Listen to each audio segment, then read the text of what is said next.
Foi uma ciência escrita por quem? Uma ciência escrita em francês, inglês, alemão e um pouco italiano. Isso dá mais, como diz o Grossfogel, isso dá mais ou menos 12% da população mundial.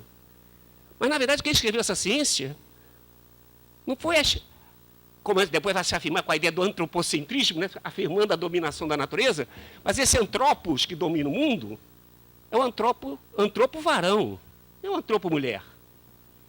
É uma ciência da dominação da natureza, não é uma ciência do cuidado da natureza. Que talvez fosse uma ciência, né, que tivesse o lado feminino. Ou de outros povos que não têm uma relação de dominação com a natureza.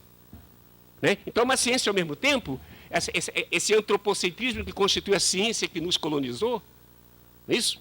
Ao mesmo tempo, é uma ciência que, na verdade, é uma ciência escrita por brancos.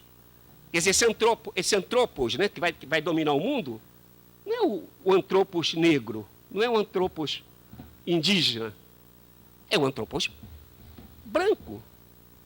E, ao mesmo tempo, essa ciência que vai estar, como disse muito bem o Francis Bacon distinguia entre ciência preocupada com a verdade e tecnociência. Ele cria essa expressão no século XVI. Tecnociência. Quer dizer, a tecnociência está preocupada com a eficiência. Então, ele dizia que a ciência deveria... Ou seja, ele está preocupado mais com a tecnociência, ou seja, com a eficiência, e que ela deveria comandar o processo de conhecimento das nossas universidades. E eficiência numa sociedade capitalista significa ser eficiente na acumulação de capital. E a ciência teve atravessado, então, por uma visão burguesa, branca, machista. Isso atravessa a episteme. Isso atravessa essa estrutura de conhecimento que nos colonizou e fez a mesma universidade com os mesmos departamentos, com as mesmas estruturas, que colonizou o mundo inteiro a tiro. É isso? E, na verdade, a gente tem na América Latina um pensamento extremamente rico, que a gente, na verdade, abandona. Então, eu diria, de cara, compreender que a gente está inscrito nesse sistema mundo, e quando o Weiner nos convida a fazer esse balanço, né, dessas coisas que a gente deixou, né, é preciso ter claro que, na verdade, há uma estrutura de larga duração que continua nos habitando. Aquilo que o Milton Santos chamou em geografia, ele chamou de que é preciso entender que o espaço é uma acumulação desigual de tempos. Nos lembrando Ernest Bloch, né, com a contemporaneidade do não coetâneo. Né? A gente tem, na verdade, estruturas de larga duração que continuam nos habitando. Por exemplo, essa estrutura centro-periférica que constitui o sistema mundo. O racismo, que continua atravessando, que o mundo foi colonizado olhando para o mundo, inferiorizando os povos da África, da América e da Ásia.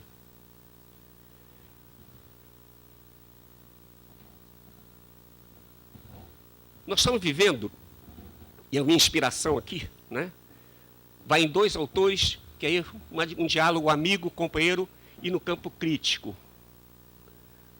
Com dois intelectuais que, um com mais de 90, que é o Wallenstein, isso? E, não, sobretudo o Wallenstein, mas também a Aníbal Quijano, que se foi há pouco tempo, né? Mas o Wallenstein nos chama a atenção, e me parece que isso é importante para a gente considerar, ouviu, Otílio, para essas reflexões que você traz para a gente, e é um diálogo contigo, e com os companheiros da mesa também, e, obviamente, com o público. O Wallenstein diz que nós estamos vivendo um momento, junto com a Arrighi, né, vai chamar de caos sistêmico. O Aníbal Quijano vai chamar que nós vamos viver um período que é uma crise de um padrão de poder e de saber que nos governa há 500 anos. Portanto, não é só uma crise do capitalismo, embora seja. Olha, a questão de não trabalhar por dicotomias. Né? Ou seja, é, ao mesmo tempo, uma crise multidimensional de caráter civilizatório. Onde, mais que a crítica do capitalismo, diria o professor Aníbal Quijano, é preciso também fazer uma crítica da colonialidade. Esse pensamento colonial que sobreviveu ao fim do colonialismo. A maneira de pensar o mundo, a natureza, as mulheres, as etnias, né, continuaram sendo pensadas da mesma maneira colonial. Então, nós vivemos um período de caos sistêmico ou de crise de padrão de poder, de saber, que é uma crise, ao mesmo tempo, que incorpora dimensões de larga duração.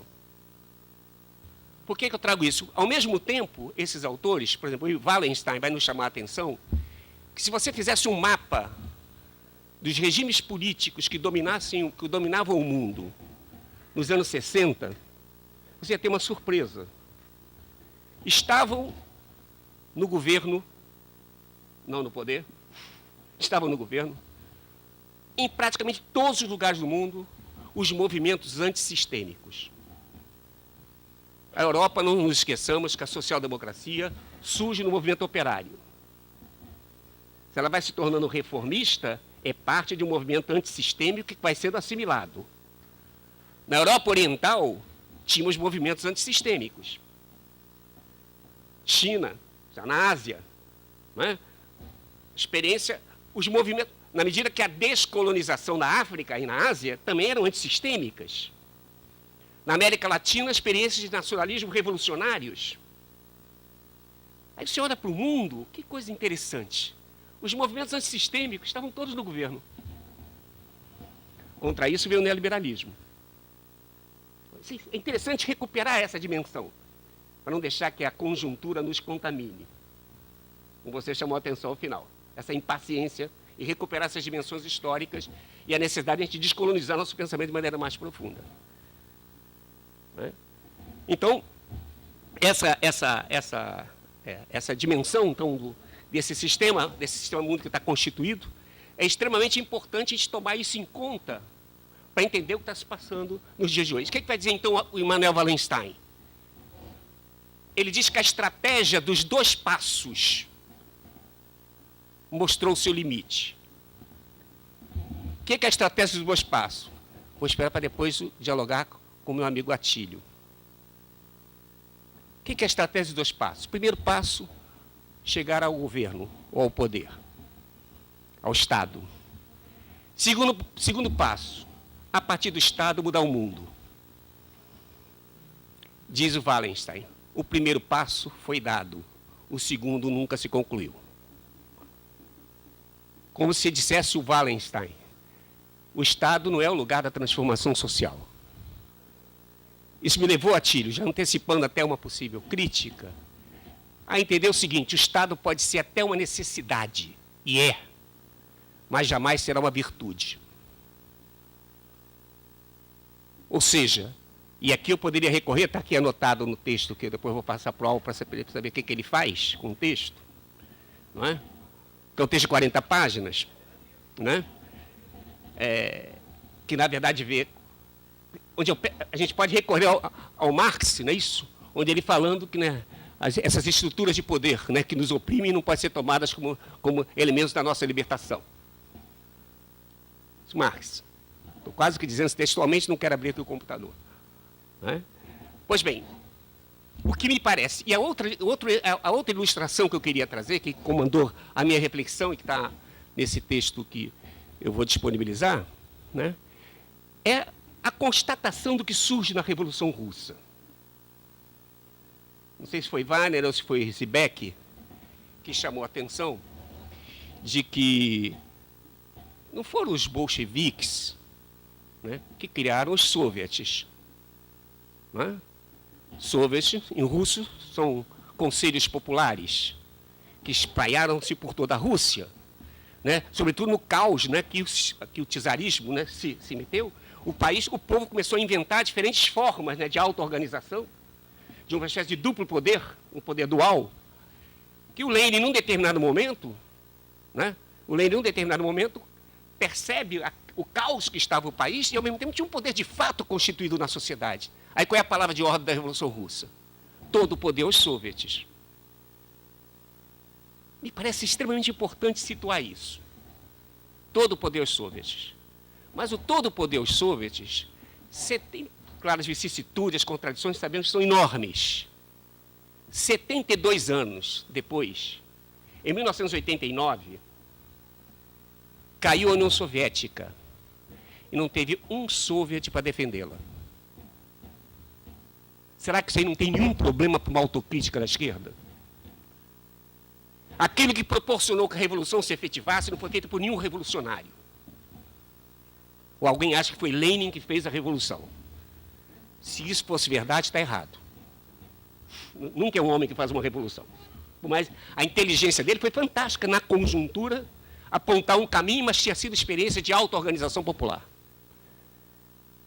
Esse presente, né, que o povo russo deu e que foi esse foi o protagonista do processo revolucionário. E simplesmente, 72 anos depois, cai a União Soviética e não tem um soviético para defendê-la. Aliás, Estado soviético é uma contradição dos termos. É isso? Isso me parece que coloca para nós, para mim, e aí eu sei que o público aqui é principalmente, mas não só, de geógrafos, me parece que tem uma questão propriamente de espaço e poder. Por que esse poder local, que o soviético era poder local? Aliás, o poder, né? Se o poder não está no local, está onde? Se o poder não está no local onde as pessoas vivem, ele vai ser um poder necessariamente heterodoxo. Ou heterônomo, melhor dizendo. Heterônomo. Então, me parece que o desafio é, como sempre, afirmar o poder local. Embora saibamos que nenhum poder local é autônomo. Esse é um problema também dos autonomistas, tem que resolver essa contradição. A autonomia nunca é absoluta. Sempre haverá relação. Então, o problema é como é que se articulam a partir dos lugares, né, dos locais onde as pessoas vivem. Como é que a partir dos lugares onde elas vivem se articula um poder supralocal sem esvaziar o local? Porque esvaziando o local já sabemos como se faz. Entendeu, Atílio? Me parece que tem uma questão aí que eu, de alguma forma, acho que está um pouco na mesa dos geógrafos, que pensam, para além de Foucault, né? Pensar essa dimensão geográfica, propriamente, como o poder se organiza. E para isso é fundamental recuperar, não é isso? A compreensão dessa estrutura que vai conformar esse sistema mundo, né? Que, mais uma vez, segundo Giovanni Arrighi, né? Vai se estruturar em cima de dois grandes pilares. Né? O pilar capitalista, né? Que, através do processo de acumulação, está sempre se expandindo para outros lugares, né? E fazendo a prática da acumulação primitiva, com toda a violência que caracteriza, embora nunca nos esqueçamos que não tem acumulação primitiva sem que seja manejada por uma acumulação civilizada. São conceitos coloniais.